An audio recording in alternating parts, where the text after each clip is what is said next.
예, 안녕하세요. 의정부 지산원장 성민수입니다. 오늘은 루틴, 자기만의 규칙, 자기만의 습관, 이런 것의 무서움과 삶을 어떻게 변화시킬 수 있는지에 대해 말씀드리도록 하겠습니다. 당신은 얼마나 변했냐?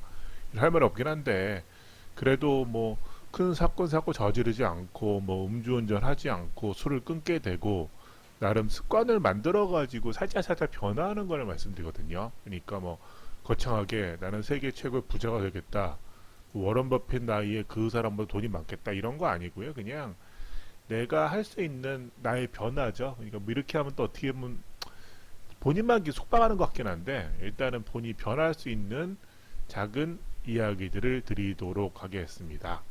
보통 루틴 얘기가 많이 나오는 거는 보통 프로야구 같은 거 많이 나올 거예요. 운동선수들이 습관 같은 거 되게 아니면 징크스 같은 거 뭔가 있는 것 같은데 그런 것도 유지해가지고 작은 변화로 의식도 바뀌고 이런 것들이 있는데 예, 우리가 보통 얘기하는 건 야구 쪽인데 예전에 에릭 테임즈라고 NC 다이노스 굉장히 활약했던 선수가 있었죠.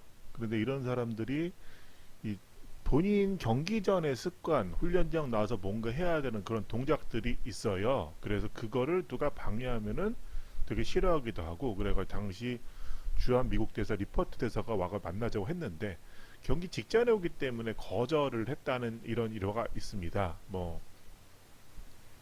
선수들 따라 이날 뭔가 꼬이게 되면 뭔가 계속 일이 망칠 때도 있거든요. 그래가지고 그런 것들이 미신 같아 보일 수도 있지만 에, 작은 행동들이 의식을 지배할 수 있고 이런 의식을 지배하는 것들이 또 작은 변화를 야기할 수 있기 때문에 이런 것들은 꼭 무조건 나쁘다, 미신 같다 보기 어려운 거는 분명히 있습니다. 그래서 작은 변화를 추구해가지고 큰 변화를 도모하는 건데 그게 주로 내가 변할 수 있는 상황이라면은 서서히 바꾸는 게 나쁘진 않겠죠. 그러니까 예를 들어가지고 나는 나중에 병으로 엄청나게 고생하고 싶지 않아 이런 사람들은 전체적인 탄수화물이나 당분의 총량을 조정한다든가 아니면 나는 좀 술을 끊고 싶어 이러면은 술을 자꾸 먹는 행위에 대해서 살짝 바꿔가면서 새로운 루틴에 끼어넣든가 이런 게 있겠습니다. 물론 잘 안 되는 것도 있죠. 나는 내가 지금 48살인데 걸그룹하고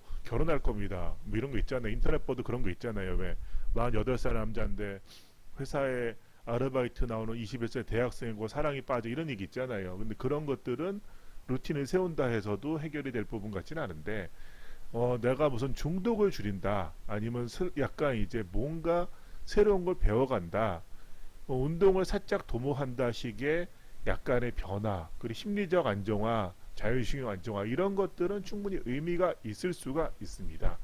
그렇기 때문에 본인이 할 수 있는 작은 계획 같은 거 적는 거예요.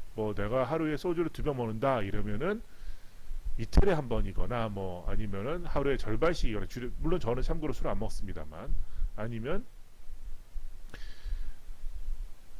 내가 좀 살이 빠지고 싶어 당뇨가 걱정이 돼 솔직히 살보다는 당뇨가 훨씬 더 무서운 거거든요. 그러면은 췌장이 망가지는 게 싫으니까 그렇게 되면은 당분을 먹는 총량을 조정하는 거예요. 순식간에 당분이 쫙 밀고 들어오는 식의 시럽을 넣는다 설탕을 타 먹는다 믹스 커피 여러 개 먹는다 하면은 그런 설탕을 계산해 가지고 줄이는 거 있잖아요. 그래서 이런 식으로 해가 하나둘씩 습관을 바꾸고 내가 너무 화가 날 때는 5초 정도 멈춰가지고 생각을 해보고 이런 식으로 작은 루틴들을 하나둘씩 추가하거나 아침에 출근해가지고 아침에 공부하기 전에 아침에 가사를 하기 전에 뭔가 눈을 감고 깊게 생각하는 식으로 아니면 주말에 아이랑 놀거나 운동하기 전에도 뭔가 긍정적인 걸 추가하는 식으로 하다 보면은 약간의 변화가 일어날 수가 있습니다.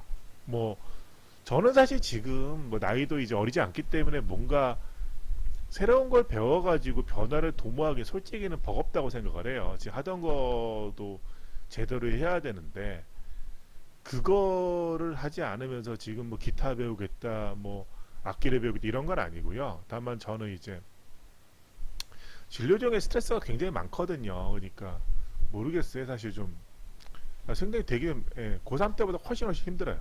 고등학교에서 거의 대부분 1등 할 때 시절에 비하면 굉장히 힘들거든요.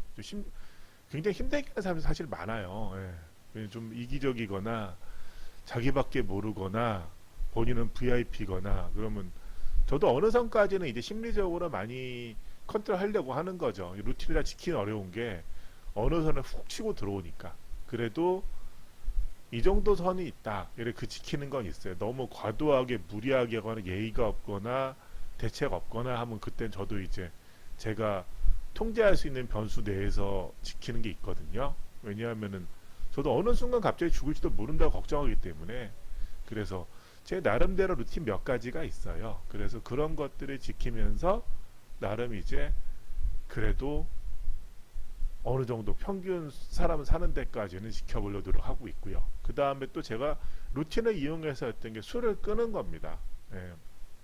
뭐 술을 20대 후반 이후로는 되게 많이 먹지는 않았어요. 예, 뭐 20대에 좀 먹다가 뭐 그 이후는 많이 먹지는 않았거든요. 그래서 점점 뭐 돈도 들고 그 술만 먹어서 실수가 있을 수가 있고 그리고 살찌고 살짝 재미는 있지만 갈수록 머리가 망가지니까 몇 가지 루틴을 세워가지고 제가 피하는 걸 했었죠. 그래서 의식 훈련과 루틴을 병행해서 술도 끊었습니다. 그러니까 여러분들은 일단 이렇게 소개만 했는데 작은 루틴을 세우고 몇 가지 적어 놓고서 이렇게 해서 내가 변화를 도모하겠다라고 생각하시면은 적어도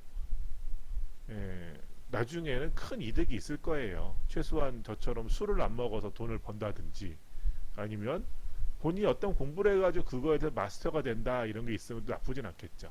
뭐 그렇습니다. 이번에는 루틴과 의식 변화에 대해 말씀을 드렸고요. 다음에도 몇 가지 또 얘기들 있으면은 뭐 건정어 좋은 얘기를 드리도록 할게요. 감사합니다.